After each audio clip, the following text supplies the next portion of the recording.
And hello and welcome to the Mega Movie Podcast, the film and TV podcast from Extreme Improv. So, if you haven't done so already, I welcome you, but please take a moment to smash that subscribe button wherever you're on. If you're listening to this podcast on something like Apple Podcasts or Google Podcasts or Spotify, or if you're watching a video version on the Extreme Improv YouTube channel or Facebook page. But with that, let's get on today's subject. So today I'm going to be covering the idea of the upcoming multiverse movies that we're getting from both Marvel and DC. And we're going to be talking about the fact that both of these are coming up at the same time, if there's a comic book movie war going on where they both feel they need to do this, how we've seen similar things like this in the past, and what's exciting about them, and also whether this is really necessary. So, without further ado, let's go into what these are. So, on the DC side, we are going to have the Flashpoint movie, the upcoming movie based on The Flash. And on the Marvel side, we're going to have Spider-Man 3. So, this is Spider-Man 3, but also it's worth mentioning there is going to be, confirmed with this title, Doctor Strange and the Multiverse of Madness. And it's interesting that both of these are coming out about 2 years, or is it 3 years, after Spider-Man Into the Spiderverse, which really, I think, made this jump up as a big idea. Parallel dimensions, multiple universes, and multiple versions of characters. It's something that's really exciting for audiences because it means that we can get more than one take on a character, and as I think they've all realised, it means that we can get some of the old favourite actors back in their roles. We've already seen this happen ever so slightly with the last Spider-Man film, Spider-Man Far From Home. At the very end, there will be spoilers in this podcast, by the way, and if you haven't caught up to some of the films, then it's not really much I can do. Just go watch them and come back. So, at the end of Spider-Man Far From Home, we did get the reveal that J. Jonah Jameson was in it, and of course it was J.K. Simmons who played J. Jonah Jameson in the old Tobey Maguire movies. He was playing the character again. This version seemed like a new interpretation. It didn't seem as if it was the same J. Jonah Jameson we used to have. The Daily Bugle was now like an online news site rather than it perhaps being a newspaper, or maybe it's both, but everyone said that it's meant to be one of these shock jock style characters, and it's not probably therefore the same J. Jonah Jameson that we had with Tobey Maguire. But it definitely was the same actor playing him, and that was just a massively shocking thing to happen when you're literally about 20 movies into the Marvel Cinematic Universe. At any point they could have brought back an old actor still playing the same character, even as much with the Hulk. They didn't really do it, because when it came to the beginnings of the Marvel Cinematic Universe, the Incredible Hulk film, the second film in the series, was in fact originally designed as a sequel to the Eric Bana Hulk film that had come out just called Hulk. And some people are going to be like, no, this is wrong. And yes, I might have a detail or two here wrong, but stick with me because you'll probably remember what I'm talking about. It was going to be a sequel, but then it was going to be a semi-sequel and then a soft reboot and some connective tissue, and then it was like, well, now they've kind of contradicted the original. But as we do know, both films started off with Bruce Banner on the run in South America. The original Hulk film with Eric Bana as Bruce Banner was ended with him on the run in South America, and then the Edward Norton Hulk film then had it picked up with him on the run in South America. So there was the connective tissue.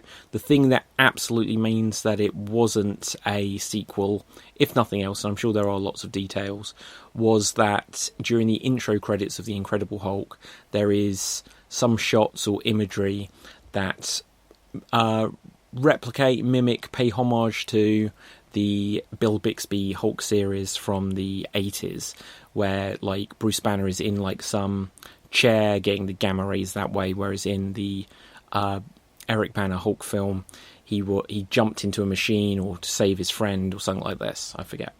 So it meant that they'd absolutely said that, well, he got the gamma radiation in a different way, and it meant that it wasn't the same Hulk. But then this happened again, and a lot of people forget this. Edward Norton as the Hulk only lasted for that one film, and that was the second MCU film. And then we go across, we had Captain America, we had Iron Man 2, we had Thor, and then we reached the Avengers, by which point the Hulk is now played by Mark Ruffalo, or Ruffalo, however it's meant to be pronounced.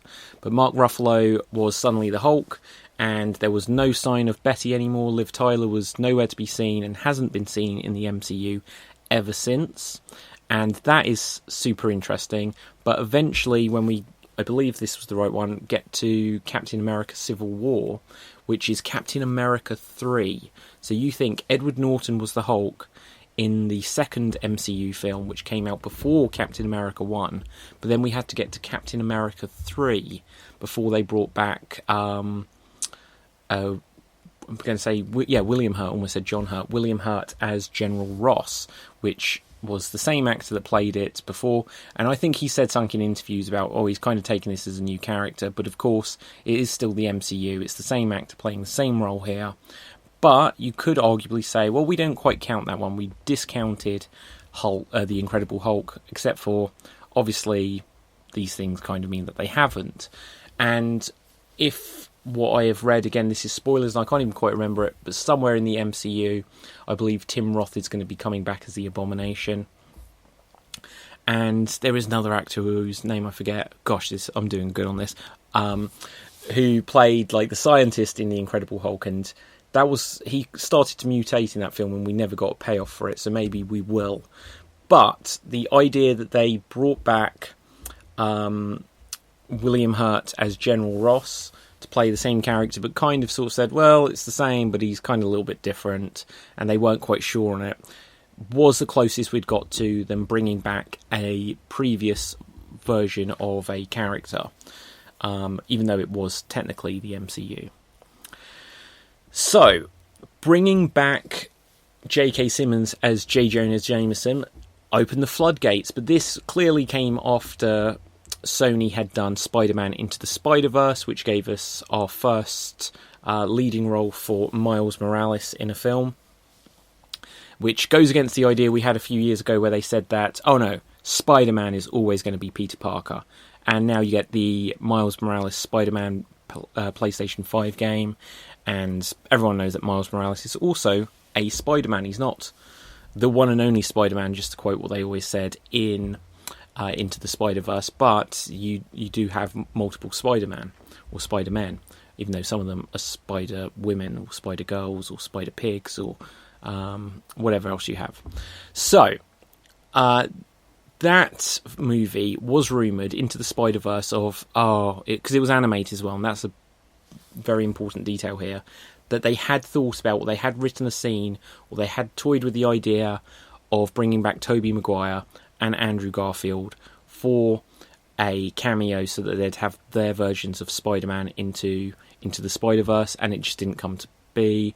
And I think when the movie came out, everyone looked at it and said, you should have done that, and they probably were like, yeah, we probably should have tried to make that happen, but it's given them something to do in the sequel. But I think then Sony and Marvel looked at it and says, well, that's great and all, but wouldn't it be even more of an impact if Tobey Maguire and Andrew Garfield came into the live action?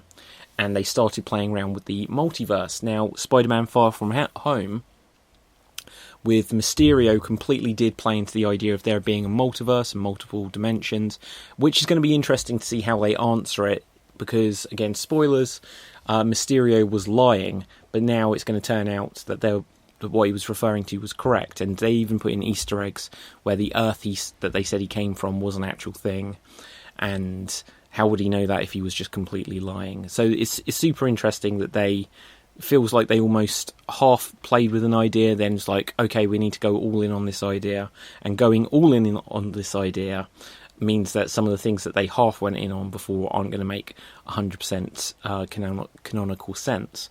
But anyway, I'm getting deep into the nerdishness now, and I'm probably making mistakes, but this is fun to talk about. It's definitely stuff to debate about. Put some thoughts into comments wherever you're watching this. If I'm right, if I'm wrong, if I've missed something. It's all good. So anyway, the rumours are now that it's a done deal that Tobey Maguire and Andrew Garfield are coming back. But it was also said that we'd hear about this and see a trailer or something before the end of 2020, and we didn't.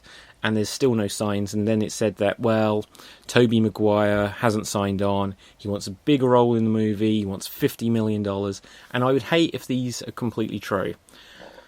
And I would especially hate if this didn't come to pass, because Tobey Maguire wanted $50 million. Now, maybe there are things that we don't quite understand. Maybe Tobey Maguire hated someone, felt burned that they dropped doing Spider-Man 4 and decided to do a reboot with Andrew Garfield, because Tobey Maguire hasn't been as big a star since Spider-Man 3. His star did wane. He hasn't gone on to do other big action films or blockbusters, so maybe he's like, well, I think I deserve some back pay for what I lost out on all these years, and also I don't want it just a cameo. I want to be in this a lot more. And there's stuff at the moment, I can't even remember where I heard it, it's like, oh, he's going to be in it for 15 minutes, which isn't a great deal. I would hate it if Tobey Maguire literally turns up at the end for the last 15 minutes and you're waiting the whole movie to see him. It should be that he's in it screen time, half an hour, 45 minutes that you see him, then you don't see him, there are other scenes, it comes back to him, and that it's all exciting. It should be more in this film than what Tom Holland's first appearance as Spider-Man in Captain America Civil War was, because that was nice, but it felt like just a tease and you wanted more. And if they were to do this and that be it, that wouldn't probably satisfy the itch for people wanting to see Tobey Maguire back. Now, it's also interesting that people really like Tom Holland as Spider-Man, and no one really seemed to mind that we didn't get Andrew Garfield anymore. But now people are excited for Andrew Garfield to come back, and good for him. I always thought that version of Spider-Man was too sarcastic, too cocky, too... if anything, a little bit mean-spirited. I didn't. Everyone says about like the teenage angst. It didn't quite work for me. But I actually preferred the Amazing Spider-Man film to the first one.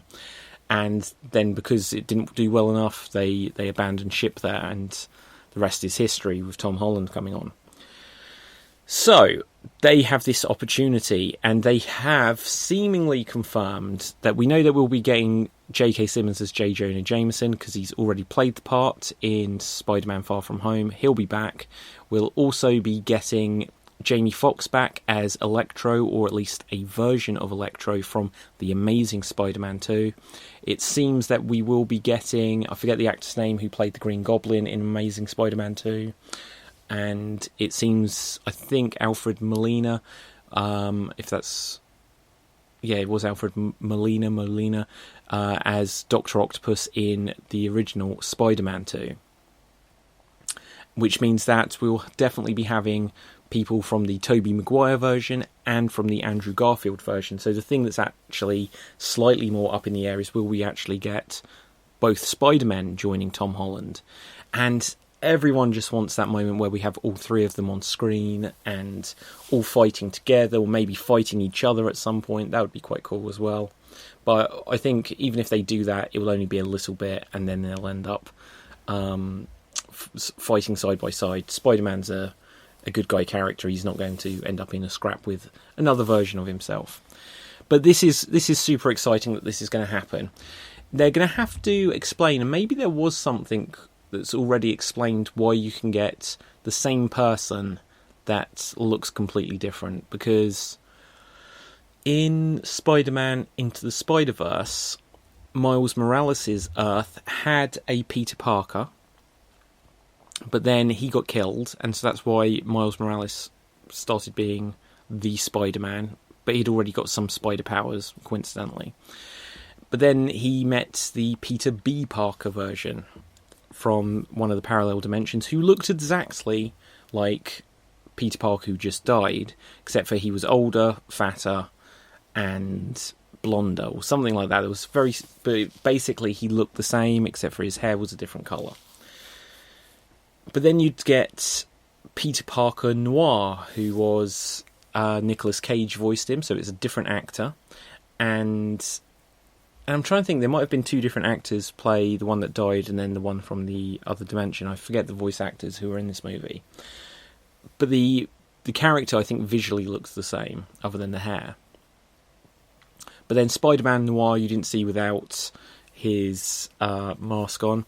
But he said about fighting Nazis in World War II, so time is different. And I guess what they're saying is that every parallel dimension, every possibility is possible. And so it's just like, well, it's the same person, but they look different. And there might be some equation or something that they say about for why this makes sense that this can happen, where it's the same soul, but a different, you come out looking differently. Which to me just means that it's a different baby. It's a different baby that got born, was given the same name by the parents, and it's just not the same person, but he still ends up being Spider-Man. But anyway, whatever the reason, they'll explain away why they don't look the same. Who cares? We'll have 3 or more Spider-Men on screen. Imagine if they brought back Nicholas Hammond from the 70s or 80s Spider-Man show. I loved that, by the way. That's such a cool show. When I was growing up watching it, it's super aged and terrible nowadays, I'm sure. The little bits I've seen of it just are kind of comical, but it'd still be cool as a Easter egg if they brought him in. And even Nicolas Cage. Wouldn't that be cool? Nicolas Cage as Spider-Man Noir in live action. Which is going to bring us on to when we speak about Flash in a moment. However, this just opens the door that there's stuff saying that the guy from A Quiet Place, I forget the actor's name, could come in as Captain America, because maybe you auditioned for Captain America, or was cast as Captain America back in the day, and then it ended up being Chris Evans or something. And they might bring in Tom Cruise as Iron Man, and that would be very cool. And it just means that they have the option to bring back previous actors that played roles. They can also bring in actors that never played roles, and they can bring them in just to play them once, maybe. Because they say about, well, they can't sign Tom Cruise to a 10-picture deal, so if they just say, well, you can just come in and be Iron Man and just this one off, you might be like, yeah, do it, I'll be Iron Man. So there's those opportunities, and of course then they could bring in just the third thing there, as well as old actors or actors that have never played them before. They could just bring in like the Spiderverse characters. Imagine if in the live action they show you something where it's like, oh, from this thing, and it's like a CGI kind of 2D something. It's just like you get every possibility. I don't know. That might just break things too much and be a bit too weird.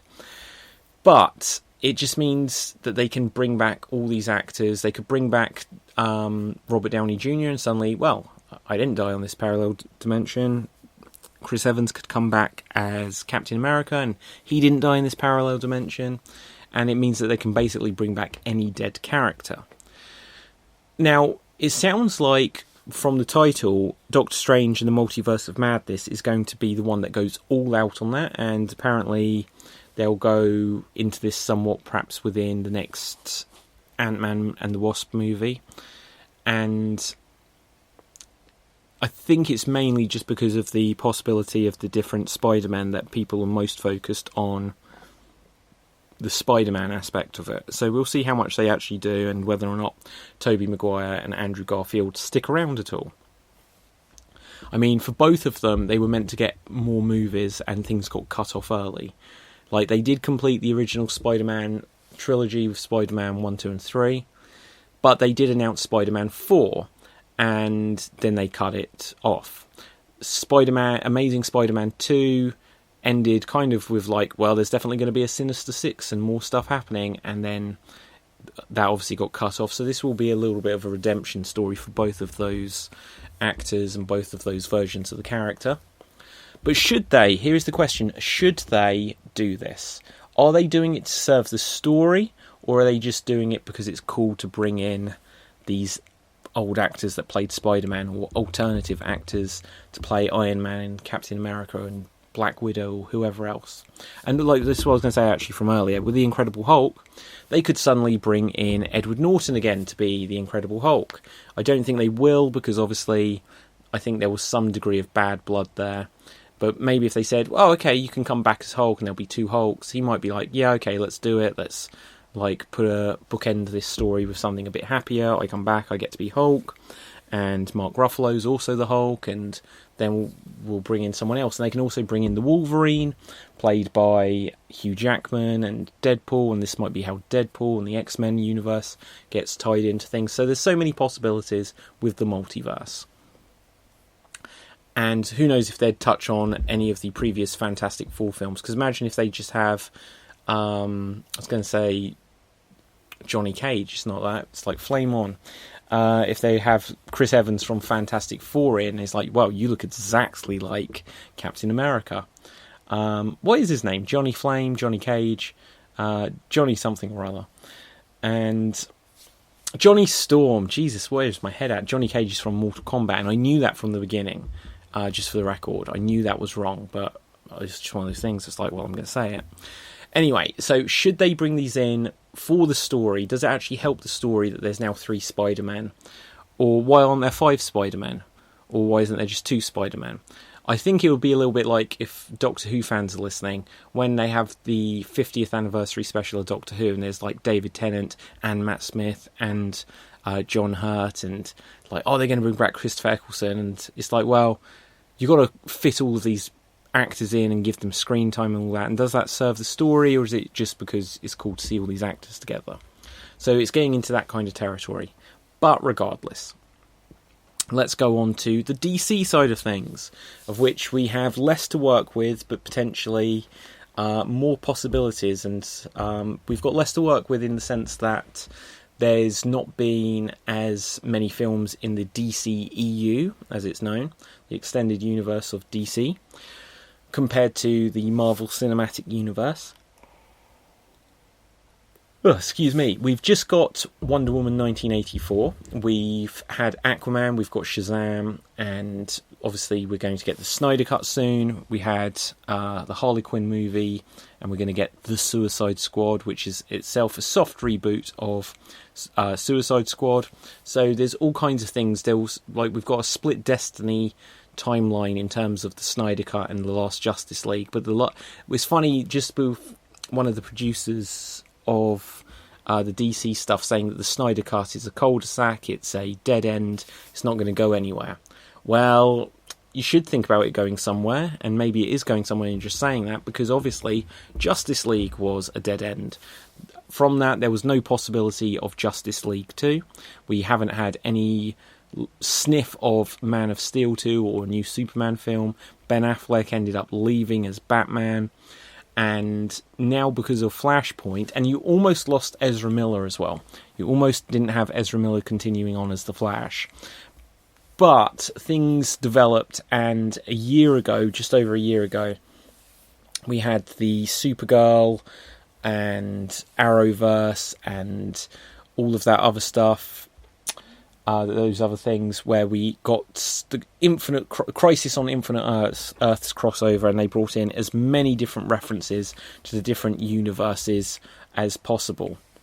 So, with that, we got lots of different versions of characters coming in, and we got versions of characters of Superman. We got Brandon Routh back as Superman, playing the Kingdom Come version of Superman from the comics, which kind of referenced that he was a sequel, because I think they mentioned about the fact that he once fought himself, which was a reference to Superman 3, even though the Brandon Routh version of Superman from Superman Returns actually was an alternative Superman 3, which didn't follow on from Superman 2. So, it's a little bit confused, but they can easily just say that, well, he's yet another version which did fight himself or whatever. So, it's going to be interesting just to see if they have all these different versions of the TV Superman, and then they had Superman from Superman Returns, which is a movie, and then they had a reference to the 1989 Batman movie in there. Like, it's like, okay, so this is a big celebration. It's interesting that they then did actually have Ezra Miller meeting the TV Flash. So it was two Flashes, I guess, there together. And it's like, wow, the DCEU is connected to the Arrowverse because of the multiverse. They all count. And DC did actually come out and say, yes, everything counts. Which is super interesting, just because it suddenly means, well, if they had the good enough CGI, could suddenly Christopher Reeve turn up? Could they actually do that? Could they have it so Adam West comes back as Batman? All these possibilities, and it's like, okay, so Ezra Miller is still on board. He's still going to be the Flash, and what that then means is that, okay, so he's still in the mix of things, and then when we get to the Flashpoint movie, does that mean that Grant Justin is going to turn up as the Flash there? And wouldn't that be exciting? That no one's actually said that might happen, but it might happen. Just to jump back over to the Marvel side of things, apparently we're going to have Daredevil from the Netflix Marvel TV series turn up there, which will be exciting. But it's just showing how, okay, people are open to all different universes and segments of universes to cross over here or there. But if we actually do have the Arrowverse crossover into the DCEU, where else could it go? And we've got some of those answers which are pretty much confirmed, or completely confirmed, or somewhat confirmed, or believed to be confirmed. And that was, firstly, Michael Keaton is going to be Batman in it, and he's going to be like the mentor to Ezra Miller's Flash. And it's like, oh, this is amazing, because of course Michael Keaton was Batman in 1989 and Batman Returns, but not since, which is such a long time in between playing the character in movies. Having that version of that character was like, what? You're going to have two Batmen, because Robert Pattinson is now in The Batman, which they've just shown off a trailer to, replacing Ben Affleck and playing a younger Batman, and basically killing any chances of there being the Justice League follow-up, because now you've got a much younger Batman. It's not just he's taking over the role, he's now basically Batman minus 15, 20 years. But then the news came that Ben Affleck would also be in Flashpoint. And it's like, so you're going to have Ben Affleck's Batman, you're going to have Michael Keaton's Batman, both in the same movie. And then quite possibly, who knows, would it have Robert Pattinson's Batman do something there? There's all kinds of rumours that Robert Pattinson isn't getting on too well with that movie, with Matt Reeves as the director. And who knows what his future will be. And it may depend how well that movie is received. But, again, is it that it's the best for this movie? Is it that it's going to tell the best story? Is it just cool to suddenly say, oh, wow, we're bringing back Michael Keaton as Batman? And this is where things get really interesting, because Michael Keaton is in the Spider-Man Marvel Marvel MCU universe playing Vulture. And he's going to be definitely in a movie. What was that movie? I always go to say Lobo, and that's like the wrong character. I forget what it is. Morbius. Jesus. I always go to say Mobo. But anyway, he's going to be in Morbius. Oh, Mobo, I'm now saying. He's going to be in Morbius, and he'll also be in the Flashpoint. And it's like, well, imagine if like this whole multi-dimension thing was just so they could say, suddenly, at the end of Flashpoint, Spider-Man turned up. Now, I don't think that's going to happen at all. I'm literally just thinking off the top of my head. But between the two companies, they're laying all the groundwork where, if this did happen, it would be like, oh my god, this is the biggest event in cinema history. And it's going to build up to, what was if phase 5 or 6 of the MCU was not just crossover between the Avengers characters, Captain America and Hulk and Iron Man. Not just bringing back the X-Men and bringing back Andrew Garfield's Spiderverse and Tobey Maguire's Spider-Man universe, but also somewhere it's going to actually cross over DC and Marvel together. Imagine that. Now, it seems like it can't happen, and it almost certainly won't happen. But they have literally, whether they intended it or not, laid all the groundwork. And apparently the rumour is that Spider-Verse was obviously a thing. And then DC were like, well, we're going to do parallel dimensions. And so then Marvel were like, damn, we're going to do parallel dimensions. And we have everything for it. We're going to bring in the X-Men, we're going to bring in Deadpool, we'll bring in all the Spider-Man and everything. We're going to go all out on it. We'll bring in Daredevil, every aspect. We're going to all combine them together. Whereas, like, DC, and you think of the possibilities, like I said, they could bring in Christopher Reeve's Superman with CGI. But imagine if they bring in Michael Keaton's Batman. There could be George Clooney's Batman. There could be, imagine, because it doesn't even really get spoken about, Christian Bale. Now, I think Christian Bale is going to be in an upcoming Marvel film, but I literally forget which one off the top of my head.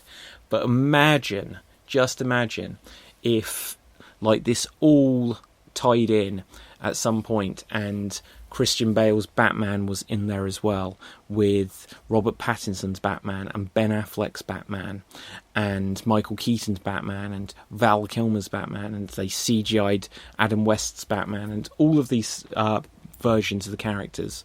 They could do all of these ones. I think they'll limit how much they actually do, but it just means that it's endless possibilities, and they could certainly do comic book tie-ins where it's got all of these characters meeting. But in the same sense that Marvel started the MCU, the cinematic universe, I think there is now suddenly a parallel dimension fad that's coming in, because after the cinematic universe, and it was suddenly like, well, we're going to have 22 Jump Street crossing over with Men in Black, and like going back years, there had been talks of like Die Hard 24/7, but that may even predate the MCU. But just like these crossovers, and suddenly it's like, well, we're going to have the Universal Pictures horror movie crossovers, where we're going to have The Mummy and Dr. Jekyll, and the Dr. Jekyll was in it, and that didn't lead to anything because The Mummy did bad. The Invisible Man then became its own movie, nothing to do with the shared cinematic universe. Johnny Depp, I can't even remember what character he was going to play, unless he was the Invisible Man, but they were going to do all of these, and they were just like, no, cinematic universe didn't work. And obviously DCEU tried their hand at the cinematic universe with Man of Steel into Batman v Superman, introducing Wonder Woman. Then there was the Suicide Squad, which introduced Flash, and we had already had Aquaman. Well, Flash was in Batman vs Superman as well. But suddenly it's like, we're going to have a cinematic universe.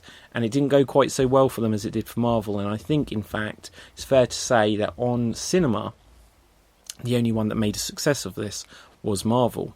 On television, the Arrowverse with Flash and Arrow and Supergirl and all of the others, Legends of Tomorrow, Jesus, forgetting the names of them all, they did something that's very successful. Now Batwoman and maybe even some others.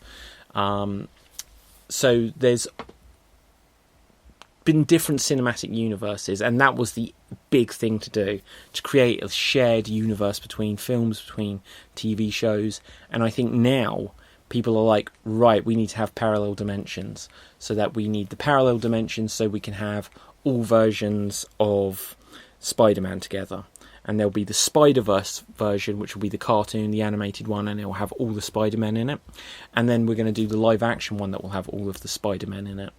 And then we're going to go even further and make that the whole MCU, so there'll be a parallel MCU, and that will be how we can bring in the Fantastic Four, it'll be how we can bring in the X-Men, and everything else.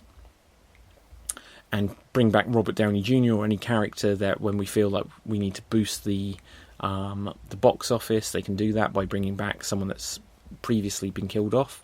I mean, when you think about it, Vision got killed, Vision's coming back. Whether or not Vision stays back, we don't know, in WandaVision. Loki got killed, Loki's already back, and Loki will have his own series. So it's foolhardy to think that Robert Downey Jr. or Chris Evans couldn't ever come back, and Black Widow, who will have her own movie, meant to have come out in 2020, but will have her own movie in 2021. It's foolhardy to think that she can't come back in some other way. And like how they killed off Gamora, but then Gamora was just a parallel dimension Gamora, and they brought back Gamora. There's even talk that they'll bring back Thanos.